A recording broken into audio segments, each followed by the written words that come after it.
Now this will tell us. And that's pretty conclusive. Still going. Close. I think he got it down. How strong is he?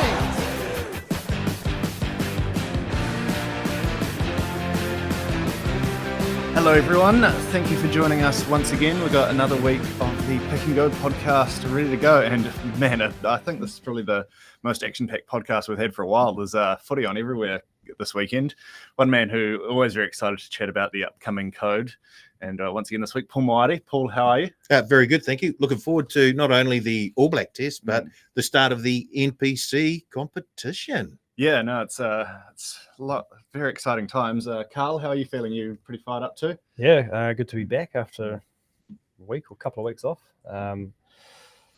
Yeah, like you say, a lot of rugby to get through. I just want a little quick question to you both. Over under number of times we refer to the new Bunnings NPC as the wrong name in the next half hour or so. I'll set the line at 2.5.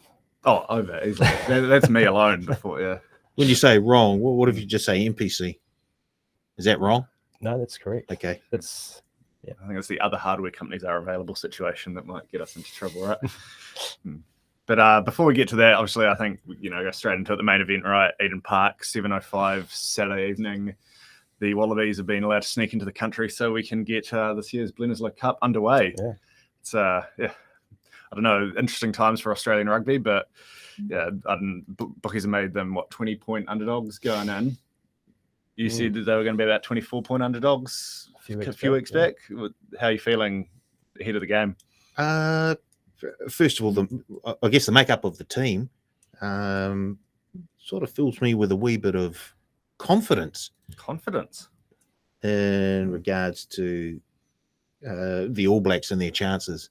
I think the line is probably right about where it should be. Might even sneak out another point to 21.5 before kickoff. I'd prefer to see Artie in the 7 jersey myself. But outside of that, there's not a lot of sort of positions you can point your finger at and go, wow, what's he doing there? That's probably true. Confidence was Paul's reaction to the team, Karl. If you had to sum it up in one word, is it one that comes to mind, or impressive? Yeah, I'm excited to see Rico back on the wing. We've got a midfield pairing that is could be very devastating, especially to the Australians. Several Reese, Damien. Yeah, I love it. I love the mix. I'm sensing that you're thinking otherwise. No, I was sort of there was that vibe coming from you then. I'm just a very negative person in general. You know that, Paul. I'll always find something to complain about. Especially when entering a ruck. Extremely negative. The 85 segment of the podcast is down the bottom, okay? So follow the run sheet. No, the one that did jump out to me was Artie Severe in the 8 jersey as opposed to the 7. We went through our predicted loose forward trios a couple of weeks ago, and I think 2 of us had Dalton Papali'i somewhere in there. Karl, I think you were the one who had a Kerry Ioane wearing the 6 jersey, so congratulations. Thank you. You won a free smoothie. Please collect that on your way out. Thank you. The studio. But yeah, with Artie at the 8, I think we all had him at 7. Do you think that's the selectors maybe having one eye on later in the year when Sam Kane's back, who probably walk into the 7 jersey and saying, look, Artie's going to be an 8 for us realistically, let's get him playing there? Or do you think they legitimately think that's the best combination they're capable of putting out on the park?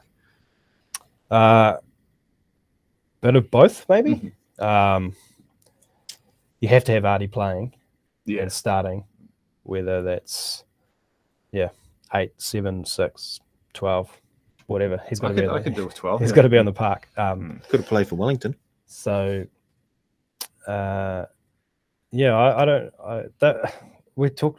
You've talked about it before, I think, and the loose forwards now, like they play a very similar role, all 3 of them. It's these guys can all pilfer at the ruck, can all smash people in tackles, can all run the ball. So I don't know, maybe it could just be me, and I played a lot of years in the backs knowing nothing about the loose forward makeup, but it's just a number on the back. I think it's definitely to do with the fact that the 7 jersey is Sam's, and they want to give Artie as much game time as possible in the 8. Just they already know what he can do in the 7 jersey, so I think they just want to be able to give him some time to become more accustomed to the different lines that he'll be running as a number 8, just to prepare for when Sam Cane does come back. Interesting to see where Jacobson comes into the mix when he comes on. Well, and it wouldn't surprise me to way see they him go move to around. 8 and Artie to go to 7 when he comes on. Or he could even just slot straight into the 6 jersey, right? Yes. If the game's maybe breaking open, but having him, Dalton, and Artie as the 3 loose forwards, and maybe a wide open game in the second half. That's a lot of ball carrying ability and agility around the ruck. I think that could be pretty impressive. So very interesting to see what roles they do end up playing in the game. Another sort of selection I had circled there, maybe there was a bit more of a head-to-head race, was at the back in the 15 jersey, where Damien McKenzie's been given the first crack at that in one of in the big test against the sort of other tier 1 nations. He's obviously been in great form all season, winning a Golden Beaver, pretty key to the Chiefs' run towards the Super Rugby Aotearoa final. Was he your first choice 15 going into this pool? Yes, he was. Yeah. I just think the way that he performed, firstly, during the Super Rugby season, and then with his chances after that, he put his hand up. He didn't really do a thing wrong, so it would have been a bit harsh to then put him on the bench or even outside the 23. So, he thoroughly deserves his position there. I know Geordie, or even if they were thinking Bodie at the back, they'd be fine there as well. But I think Damien thoroughly deserves his. And isn't he the winner of some award? The Golden Beaver. Yeah. So I think that may have not just some award. that may have just tipped the balance in his favour. I think that's the sort of award where you win that year in the team, and then they fill everyone in around you, right? That's the one. The other you sort of mentioned his name there was Bowden Barrett. Carl, do you think this has put the end to this Bowden Barrett at 15 experiment? I hope so. I think we all hope so, right? I think the way they've got it right, the 15, 22, 23. I'm all for Bodie coming on and as a straight replacement for Richie Mo'unga. Whether it's at halftime or half an hour to go, 20 minutes to go, I think it's the right move. Yeah, no, for sure. Hopefully, it seems like they've sort of set that, especially with Geordie making such a claim for the 15 jersey as well. Like, he probably wasn't in quite the same form as he was last year, but he's clearly been a standout 15. And I still think when we get to tests against the Springboks later in the year, maybe his ability in the air and her ability to smash penalties over from inside his own half could come in handy. So, that's very excited. And then we sort of talked about Jacobson coming on. You've got the Barrett brothers sitting there at 22 and 23 ready to unleash later in the test as well. It's certainly, I mean, the bench depth of the All Blacks has been a strength for a long time now. But that's ridiculous. Just another example of it, right? Yeah, I mean, we'll get to official predictions in a bit, but if you were on any sort of plus, I imagine you're going to be a very nervous man for a long time on Saturday night. So, although we did see the Wallabies put up a fight. When was it last time they were in Wellington? We did, but then they went to Auckland the week after. Yeah. And one note I just want to touch on there, sort of around the Damien McKenzie, my sort of enduring memory of that second test at Eden Park. It was on a sunny Sunday afternoon, so perhaps a bit different conditions, but was just the Wallabies not even being interested in chasing their own kicks. Caleb Clark sort of had several days to return any kick. He got he enjoyed that, didn't he? Yeah, the All Blacks back three as a whole had a field day, and then even in that French series, the Wallabies put up a great fight, like you said, but the kick chase was not one of their specialities. There was a Geminet at the back for France, had a pretty impressive series. Damien Pinot on the right wing when he got out of quarantine was great, and I think maybe that's one area the All Blacks have identified. D-Max probably a bit more dangerous in that sort of broken field returning kicks, and I don't think the Wallabies really have the game plan to maybe prevent him from creating a bit of chaos there. So maybe that's one area they did have an eye on. Don't want to be giving Rico Ioane too much space either, or Severis. Glad to see him on the wing. Oh yeah, that's definitely. I think hopefully that's another experiment where maybe they've. Let's play this bloke in the right position. Between Severis's performance on the left wing and in Hamilton against Fiji, and then hopefully Rico recapturing some of the form we saw from him in 2017, 2018 when he was the best left winger in the world. It's good to see. I suppose another question though around Rico on the left wing is how long do you think Caleb Clark? I think he's at the Crown Plaza in Christchurch at the moment, probably getting in some miles on the stationary bike. Do you think he comes straight back into the All Black squad once he gets out of quarantine, or is he going to? I think he'll go via Auckland. Maybe a week or two in NPC. It's not like they've got a lack of outside backs at the moment. So there's no need to rush him. Get him accustomed back into the 15-man game. I'm sure it won't take him long, a week or two, and he'll be right back into it, and then they can call him if they need. Yeah, I think that if they need is a big part there.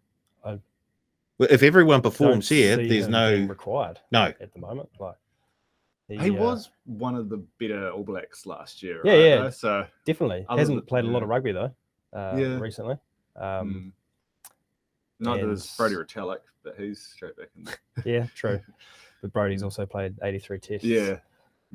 To Caleb Clark's 3 or however many. Or he's not played. not as many. Not 83. I like you say, if these guys, particularly Rico, if he has a wow of a game, scores a couple of tries, like that's his jersey for the season, really, or until he does something to make it not his jersey. I think, like not ground a ball over the line. Yeah, don't. No, sorry guys. Anyone having flashbacks to Wellington last year? We'll move swiftly along. Convinced that's me. Every time I go to talk about this, every time I go to a game at the stadium, we lose or draw. So you can tick that off the pick and go bingo sheet. Karl mentioning it. We sort of talked about all the positives. There's definitely a lot of guys we're excited to see in action. Seem pretty happy. Karl, I'll go first. Any areas of maybe concern or surprise from that team sheet? Anything you've circled that maybe the Wallabies could identify as an area for opportunity? Not really. Like I said, I'm pretty impressed with it. And, I've been hearing all this chat and the build-up, how much depth we've got across the squad. And, seeing it on paper, the first sort of top choice team, I think everyone's right. There's experience right across the park. Like you say, you've got the 22 and 23 jersey coming on in the back end of the game, who could easily put on 20 or 30 points inside 20 or 30 minutes. Like it's, I don't know enough about the men up front in terms of propping skills and abilities to comment on that too strongly, but maybe George Bauer 3 tests, rookie, perhaps. I think that depends who Australia starts. That's the only, and it's like no slight on George. He's been great so far. Like, obviously made a momentous step up from essentially being a Bunnings NPC player not long ago to now being an All Black. But I think if that other tight heads were fully, loose heads, were fully fit, maybe one of them would have been given the starting jersey just with you got that threat. We haven't seen the Wallabies team as of now, but with the Tongan Thor potentially scrubbing down at tight head, he's going to be, I think probably the closest to their biggest strike weapon. And if they can exploit anything, it might be Bauer at scrum time. But it's not a slight on Bauer because I don't think he's out of his depth. It's just we've had some injuries to other potential options there. So I'm fully capable. But it's very much picking nits at this stage, right? Everything else looks pretty stacked. It's I think it'll be more of and this is we're sort of talking about Fiji as an audition for Australia, and like as much as it sounds weird to say it, but I do think these next 4 tests or 5 tests even are going to be auditions for when the Boks come to town, because that's really the one everyone's going to have circled, right? Like obviously they come into town. Well, it's our town, right? Somewhere. Okay. I mean, I imagine it'll probably be a bit northwest, of where we're currently we recording. But that's an issue for another day. How about you, Paul? Me and Karl have sort of said haven't been able to find too many negative areas, and like I said, if anyone can find something to play about, it's me. So have you got any concerns, anything you think the Wallabies can look to with a bit of hope? I guess if I was on the Wallabies coaching staff, I'd be looking to attack the line out, especially on the All Blacks throw, try and upset them there. That it can be done. We've seen it happen before.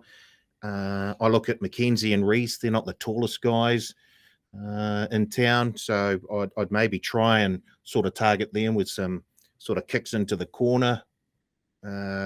Obviously, the chase has to be good for that to be effective, right. and we've seen the Wallabies lack in that sort of area. But if they can tidy that up and put a wee bit of pressure with the high ball into Mackenzie or Reese, that may be one way of sort of breaking this All Black team down. But it really, it's easier saying it than actually putting it into sort of effect. So, yeah, it'll be a tough job for the Wallabies. But, yeah, if I was going to have a look at a couple of areas, I'd go the line out and I'd look at Reese and Mackenzie and put some high balls up to their area of the park.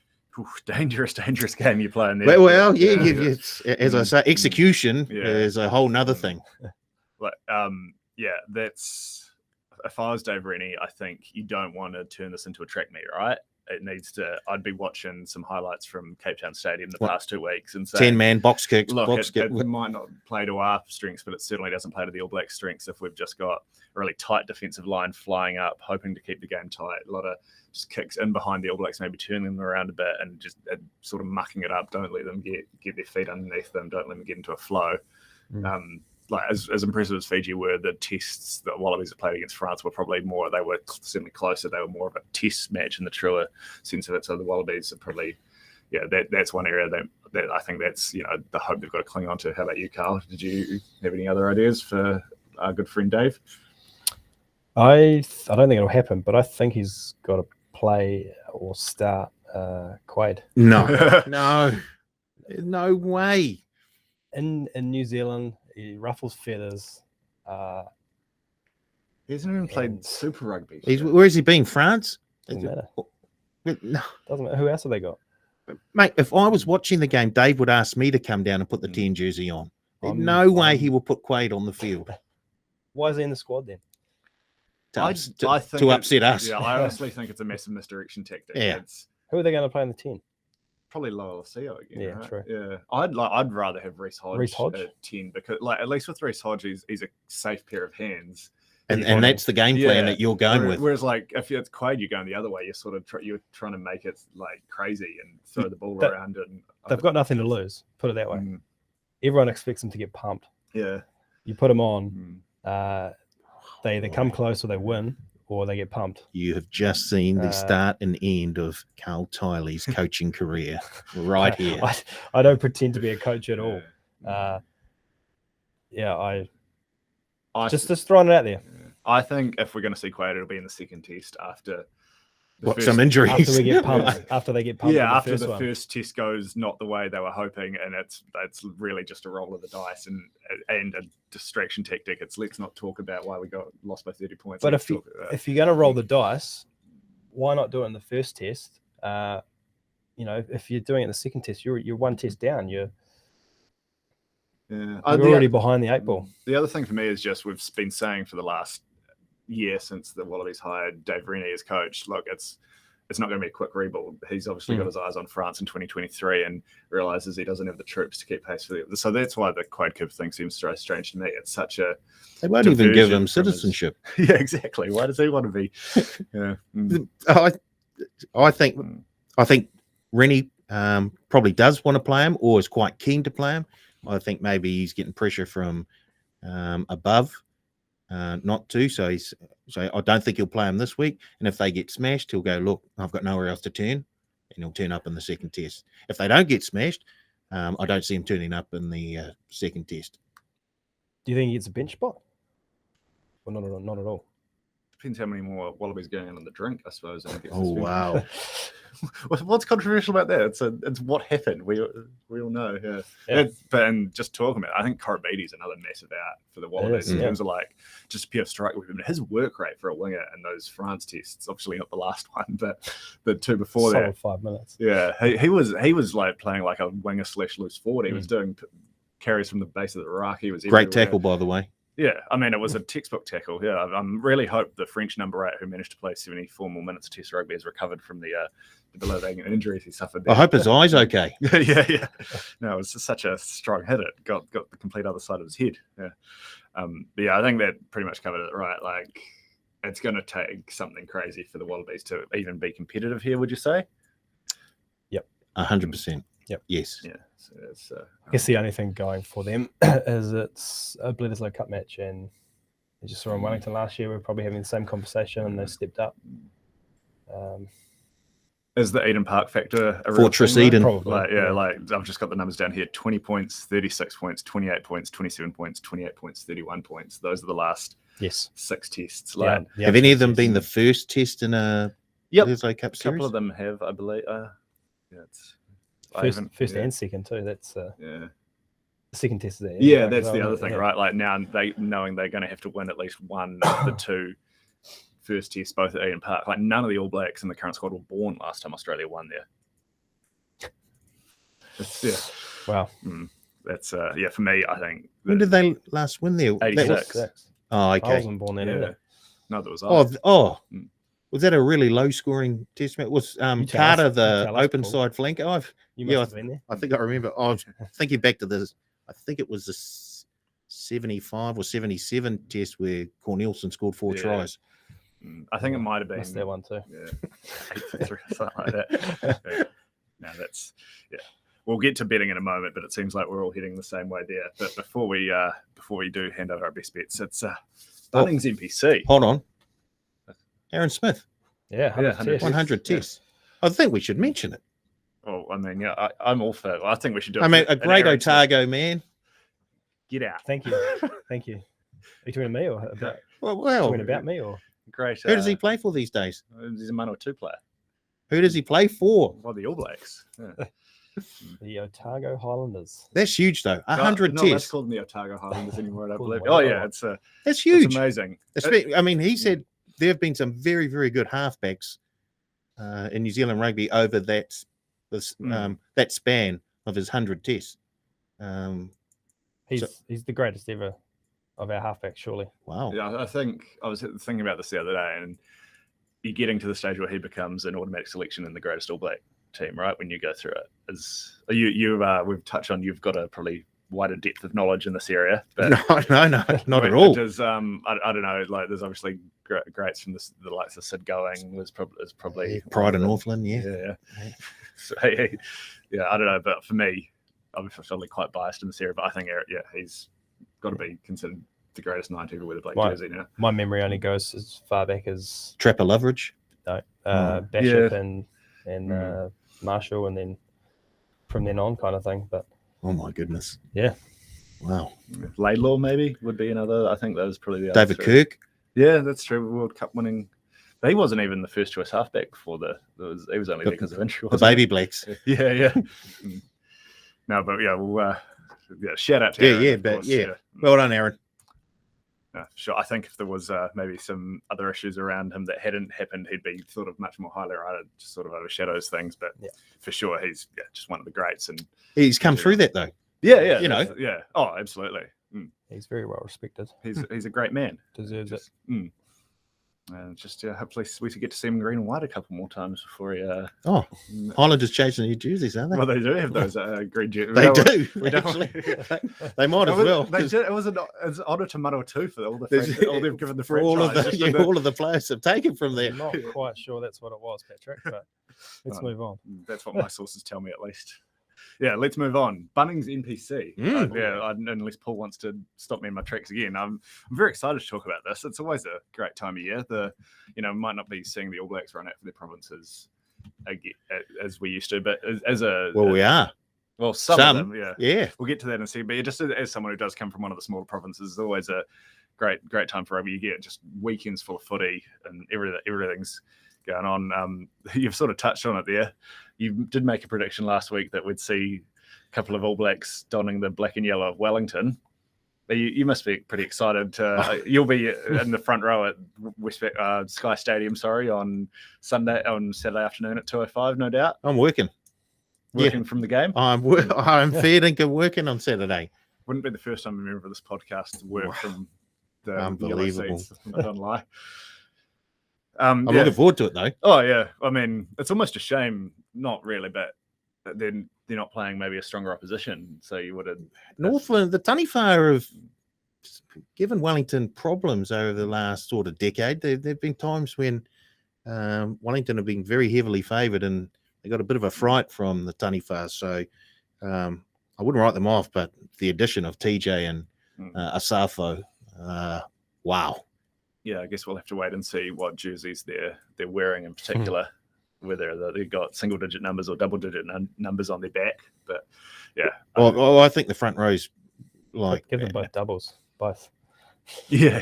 the Wellington front rows, especially the hooker, is their numbers are just like shot to pieces. There's so many injuries there. Yeah, no, they are dealing with. They've got like Pet Cowan back from Western Australia, and Yeah. a couple other. There's a few guys I know around the Jubilee Cup scene who weren't expecting to get tapped on the shoulder, and now are in the Lions squad. So, yeah, no, hopefully they can get a bit of momentum going before the TJ and Asafo especially have to head back to All Black the All duty. Black squad. Yeah, and in the back line though, I think you'd have to say Wellington looking pretty strong, Paul. Any love for Wellington? There's a lot of love for Yeah. certain members of the backline in this podcast. You know that. Do you think he'll be? It'll be a double-digit number, but is it going to end in a 5 or a 0? That Ruben will be wearing on for the majority of the season, shall we say? I can't say. I think it'll probably have more to do with injuries. I'd like to see him in the 10 more than the 15, although I believe he did play a trial game or part of a trial game in the 15 and went all right. Hoping that Wainui will release Umaga Jensen. Be great to see him in the back line there. Would be. Given the season's over, they probably can now. Well, okay. I'm hoping. You would have thought he was. I'm hoping that's the Hurricanes case. duty as well. Exactly. Yeah, Mm. he never got released for the Hurricanes. Yeah, I think that Wellington backline, if all things do gel, Aidan Morgan's another name there. I know the coaching staff are hoping to get some game time in this season. It's just whether he's still very young, so they don't want to chuck him in the deep end too early. Is he the ex-Auckland? Was he Auckland? I think he went to school somewhere up there. Has moved down to Wellington for university and been starring for MSP in Jubilee Cup. They missed him mightily on Saturday afternoon. A very tough performance, which was a great shame. But yeah, I know you're also very keen on your province's prospects for the upcoming season, Karl. I am. They've got a Super Rugby fit squad team. Wow. Essentially, their starting 15 will almost consist all of Super Rugby players, which I think is huge in a time when, generally all the good Super Rugby players are with the All Blacks. Yeah. And speaking from experience, not all provinces have a full squad of Super Rugby players to pick from. Yeah. Well, Manawatu probably does if they're all playing for the Highlanders. Where'd Jonah Naruki go to school? Yeah. So I'm excited. I think with Naruki and Joshuane, Villamina Karoi, yeah. There's a lot of excitement. There is, yeah. And they've been so disappointing, excitingly disappointing over the last few years. And they made the championship final 2 or 3 years in a row. Sort of always just missed out.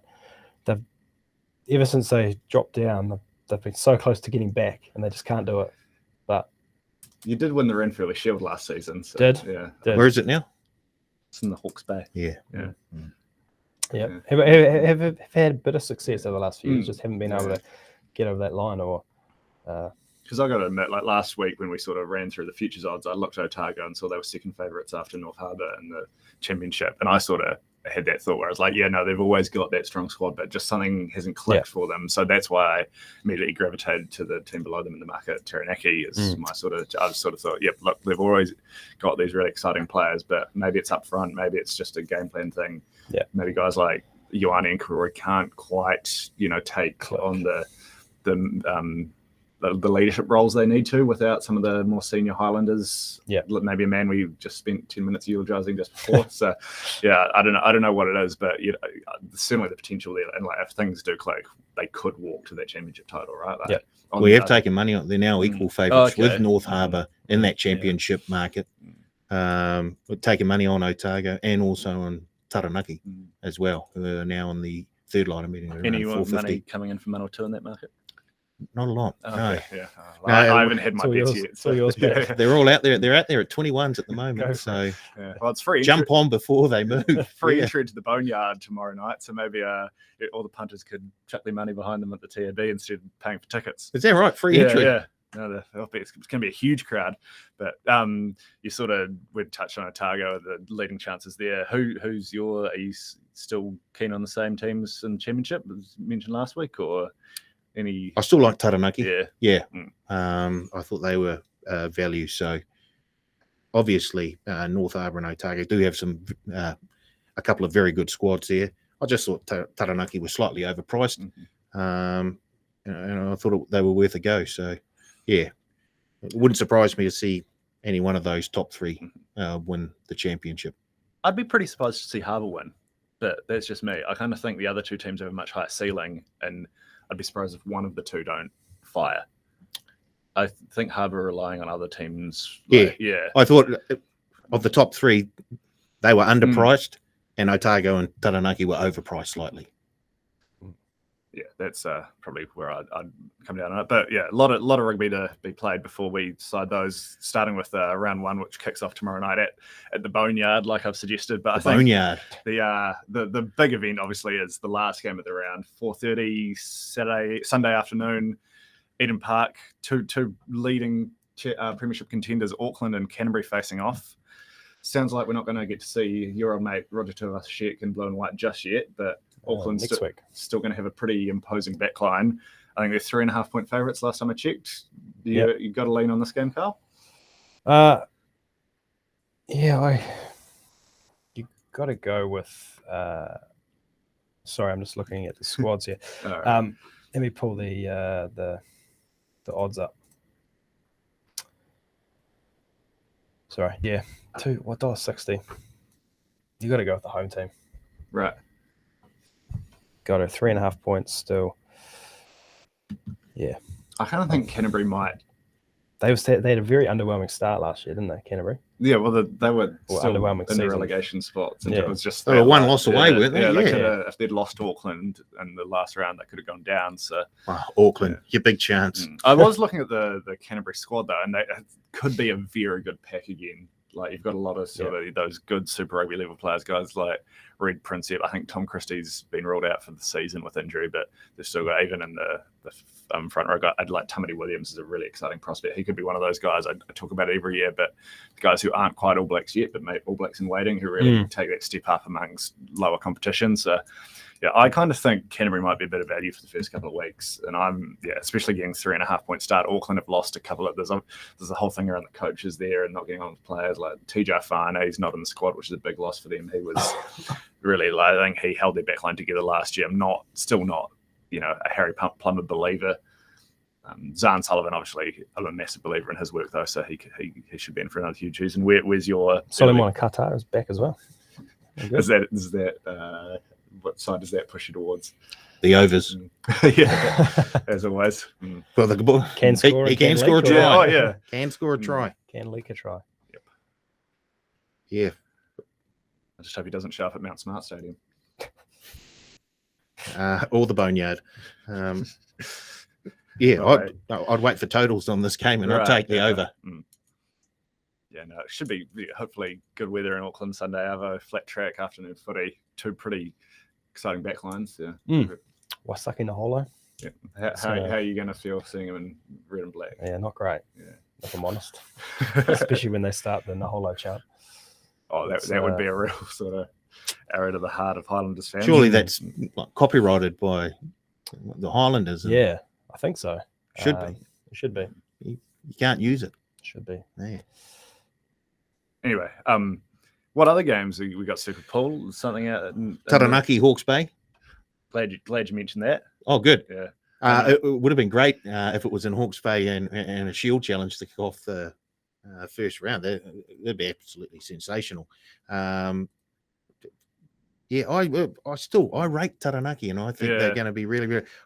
I do like the fact that they're slight outsiders at home.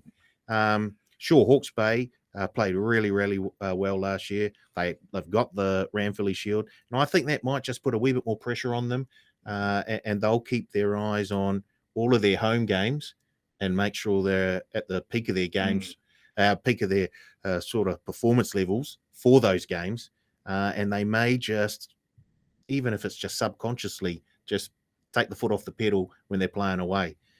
So Taranaki for me, they're almost my bet of the round. I'm in agreement with you there. I don't know about you, Karl, but I'll be having a play at Taranaki. They're currently $2.08 home underdogs. But sort of you take in that Shield team on the road. Fact is always, I don't know the exact numbers, but I imagine betting against Shield teams when they're not defending the Shield has been pretty profitable over the years. There's always that natural letdown. Like Hawke's Bay didn't really suffer from it so much, but they were head and shoulders above every other team in the championship last year. Yeah. Falau Fakatava and I can't overstate how big a loss he's going to be for them. And I just think the way he was guiding them around the park last year, he offered so much X factor. Linton McClutchy, or whoever's going to be outside him, is going to have to do a lot more heavy lifting, which I'm not sure he's quite capable of. So, then you throw on the fact Tupu Vai has been released from the All Blacks. He's going to give Taranaki a massive boost to his ball-carrying ability around the park. And then they've, after playing down the road, I can't remember exactly where it was, but not in New Plymouth last year, they're going to have a full house, I see, at Pukakura Park on Saturday afternoon for this game. I think there's only about 200 tickets left available. Wow. This morning. Everyone up on the bank there. There won't be any sixes being hit like there usually is at Pukakura Park, but I'm sure it'll be a pretty raucous environment. So I'm pretty keen on Taranaki at $2.08. Anything else caught your eye, Karl? Yeah, I had Taranaki circled as well, and then obviously have to go all the way down south. Just a good old grudge match. The derby. Otago Southland, yeah. Southland blooding a lot of debutants in their squad this year. I think Ethan de Groot's been called back into the All Blacks squad as well, so he won't be available for them. Marty Banks is back though. Oh yeah, and hope don't know if that's a good thing or not. But so Solomon Alomalo's hoping to get back on the field. Hopefully, after obviously he's dealt with some struggles, so hopefully he'll be. He could be another one who really carves up. I think he'll fly. He'll fly. Yeah, no, hoping to see big game. I know you probably hope he waits until week 2 to really set the Jets on. But Southland, they've obviously been a pretty workmanlike team the last few seasons, but he could really add a lot of X factor to them. Yep, agree. Just excited for provincial rugby. Yeah, for sure. One last game. Still probably worthy favourites for the premiership.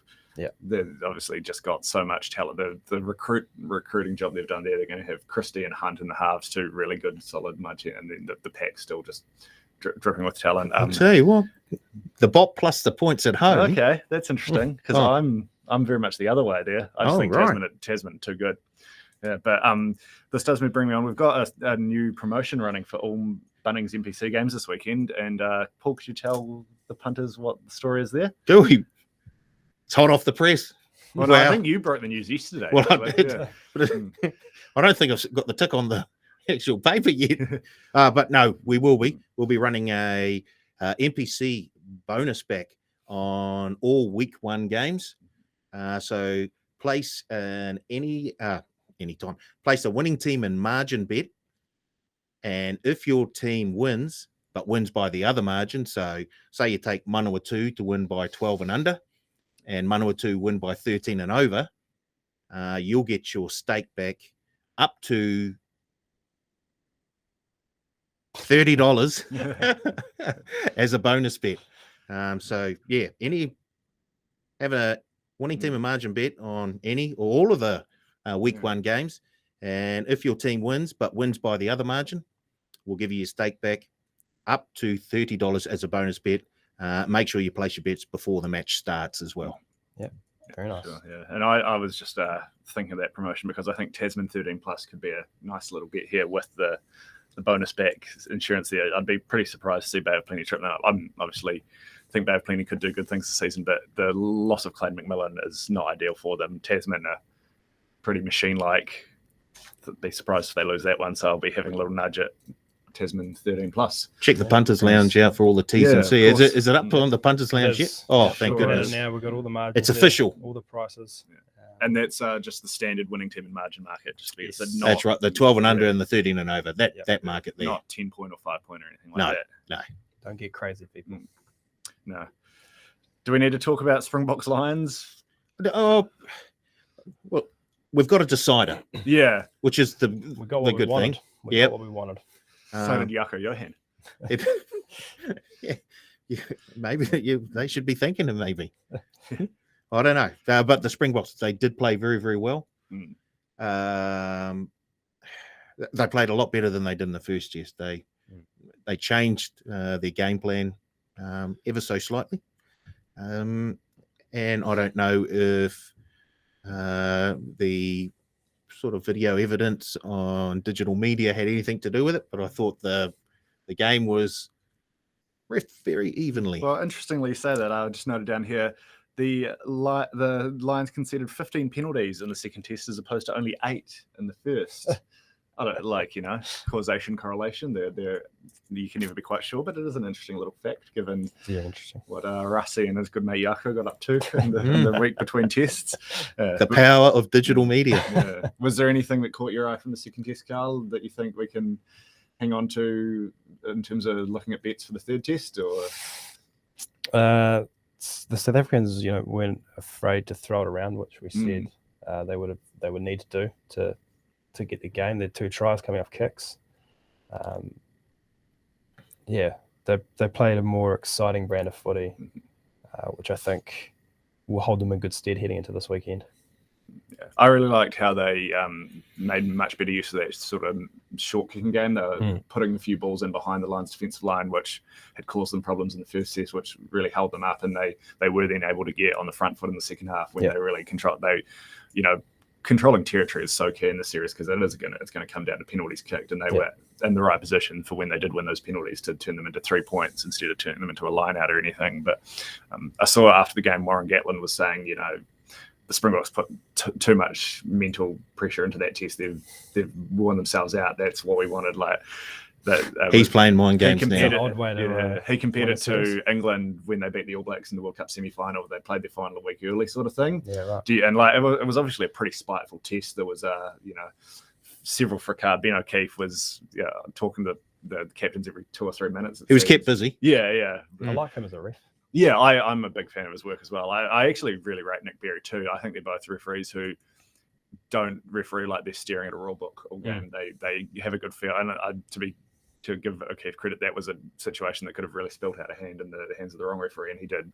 He spoke to the 2 captains like they were, equals, and not it wasn't down to them. Yeah, it wasn't lecturing them or anything like that. So I think he did well there. But do you think this sort of the high stress energy nature of the test plays into the Lions' hands going into the third test, or is it much of a muchness? Much of a muchness.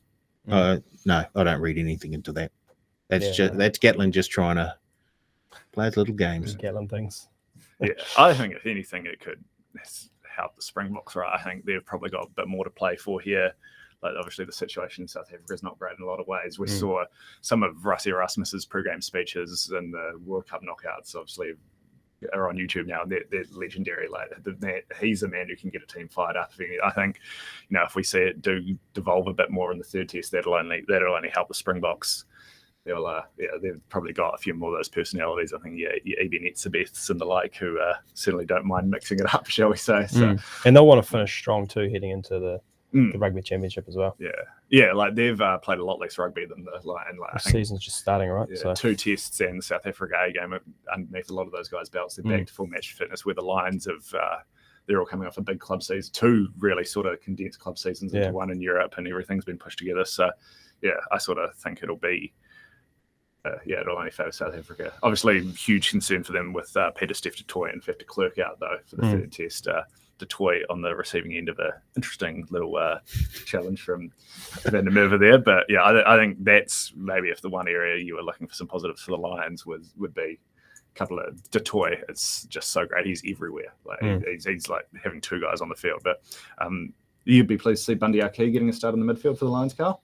Yeah, I preached it from the first game. I thought he was not owed or due, but I thought he would get a start or at least a bench spot. But he brings a bit more of attacking flair, I think, into the midfield for them.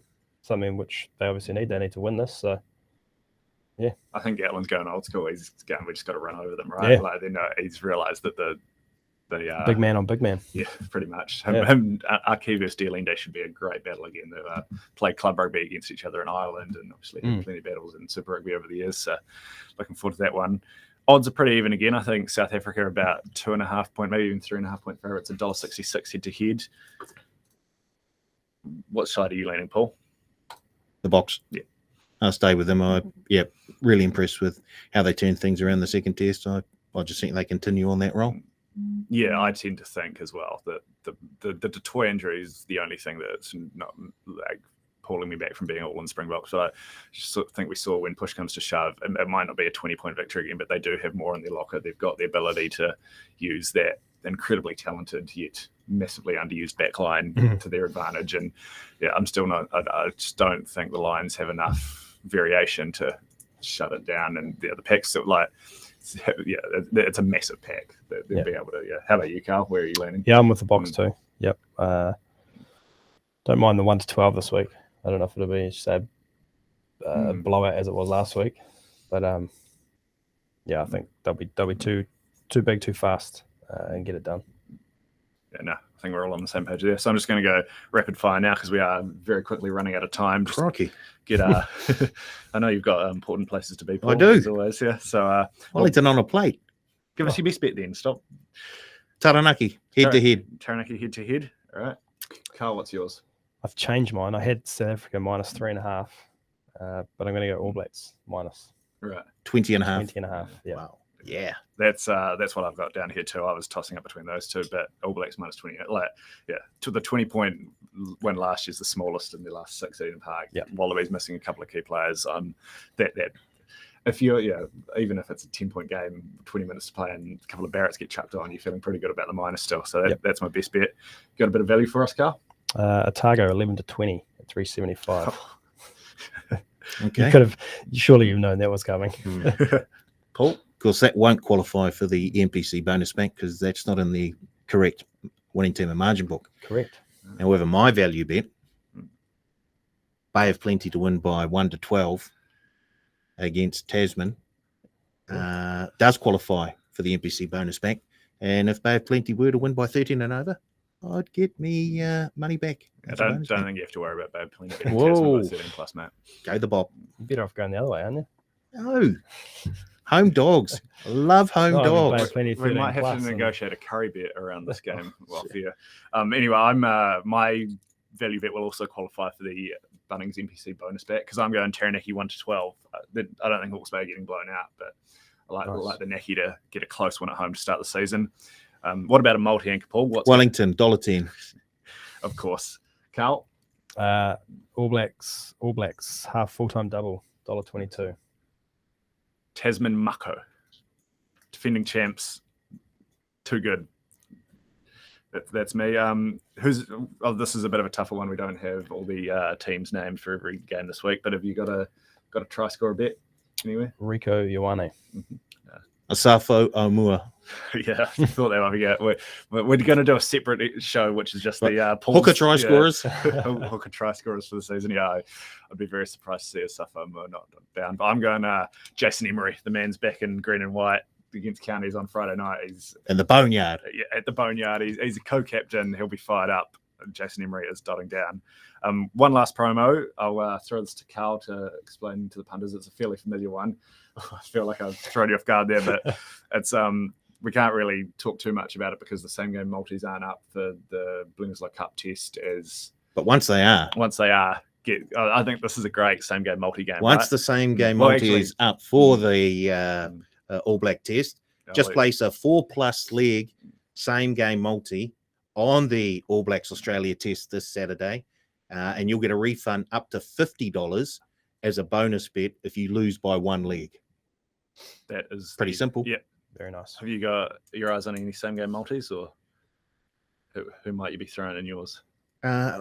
Look, I think there might be a few tries, so I'm very keen to throw in Rico to score a try. In fact, there's a number in the back line that I don't mind the look of. Damien McKenzie. In fact, I'll take all three at the back. Damien McKenzie to score a try, Sevu Reece to score a try, Rico Ioane to score a try. The All Blacks -20.5. I'm thinking along very similar lines there. Maybe chuck the great man Aaron Smith in to dot down That's On right. his 100th. Yeah. Yeah. Mm. I'd AB's minus 20.5, AB's half full-time double, Rico to score and Aaron Smith to score. You would love to see it.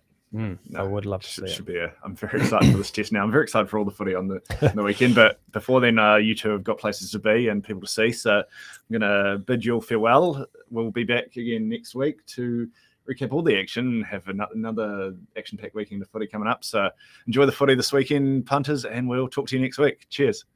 Go the Turbos.